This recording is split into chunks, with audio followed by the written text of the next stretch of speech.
ಸ್ನೇಹಿತರೆ, ಎಲ್ಲ ಸಮಸ್ಯೆಗೂ ಒಂದು ಪರಿಹಾರ ಇದ್ದೇ ಇರಬೇಕು. ಪರಿಹಾರ ಇಲ್ಲದೇ ಇದ್ದರೆ ಅದು ಸಮಸ್ಯೆನೇ ಅಲ್ಲ. ಕೆಲವು ಸಲ ಪರಿಹಾರ ಸಿಗಲ್ಲ. ಆಗೇನು ಮಾಡೋದು? ಪರಿಹಾರ ಹುಡುಕಬೇಕು, ನಾವೇ ಕಂಡುಕೋಬೇಕು. ಅಂಥ ಒಂದು ಪ್ರಯತ್ನವನ್ನು ಮಾಡ್ತಾ ಇದೆ ಪರಿಹಾರ ಫೌಂಡೇಶನ್.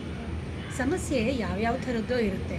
ಆದರೆ ಇಲ್ಲಿ ಇವರು ಯಾವ ಸಮಸ್ಯೆಯನ್ನು ಕೈಗೆತ್ಕೊಂಡಿದ್ದಾರೆ ಅಂತಂದರೆ ವೈಧವ್ಯದ ಸಮಸ್ಯೆ, ವಿಧವೆ ಅನ್ನುವಂಥ ಒಂದು ಸಮಸ್ಯೆ. ಜಗತ್ತಿನಲ್ಲಿ ಎಷ್ಟೋ ಜನ ಸಾಯ್ತಾರೆ, ಸತ್ತು ಹೋದವ್ರು ಹೋಗ್ತಾರೆ, ಉಳಿದವ್ರ ಬಗ್ಗೆ ಅನುಕಂಪ ಇರುತ್ತೆ, ಒಂದು ಮಿಡಿತ ಇರುತ್ತೆ.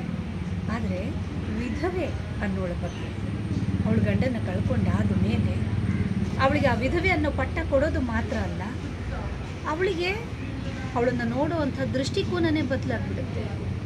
ಸಾಮಾಜಿಕ ಸ್ಥಾನಮಾನದಿಂದ ಅವಳು ವಂಚಿತೆ ಆಗ್ತಾಳೆ. ಹುಟ್ಟಿದಾಗಿನಿಂದನೇ ಬಂದಂಥ ಕೆಲವು ಆಚರಣೆಗಳಿಂದ ಕೂಡ ವಂಚಿತಳಾಗ್ತಾಳೆ. ಮಾತ್ರ ಅಲ್ಲ, ಅವಳನ್ನು ನೋಡುವಂಥ ದೃಷ್ಟಿಕೋನ ಒಂಥರ ಅಪಶಕುನದ ದೃಷ್ಟಿಕೋನ ಆಗಿರುತ್ತೆ.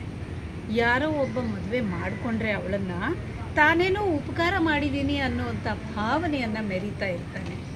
ಇಂಥದಕ್ಕೆಲ್ಲ ಇದು ನಿಜವಾಗ್ಲೂ ಒಂದು ಸಮಸ್ಯೆನೇ. 21ನೇ ಶತಮಾನದಲ್ಲಿ ಇದ್ದುಕೊಂಡು ಕೂಡ ವಿಧವೆ ಅನ್ನೋದನ್ನು ಇನ್ನೂ ಸಮಸ್ಯೆಯಾಗಿ ಇಟ್ಕೊಂಡಿದ್ದೀವಲ್ಲ ನಾವು.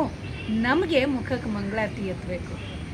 ಇದನ್ನೆಲ್ಲ ಮಾಡದೆ ಒಂದು ಪರಿಹಾರ, ಆಶಾವಾದವನ್ನು ತುಂಬಿಸೋ ಒಂದು ಪ್ರಯತ್ನವನ್ನು ಪರಿಹಾರ ಫೌಂಡೇಶನ್ ಮಾಡ್ತಾ ಇದೆ. ನಿಮ್ಮೆಲ್ಲರ ಪ್ರೀತಿಯ ಸಹಕಾರ ಅವರಿಗಿರಲಿ. ಎಲ್ಲರೂ ಇದನ್ನು ಪ್ರೋತ್ಸಾಹಿಸಿ. ನಮಸ್ಕಾರ.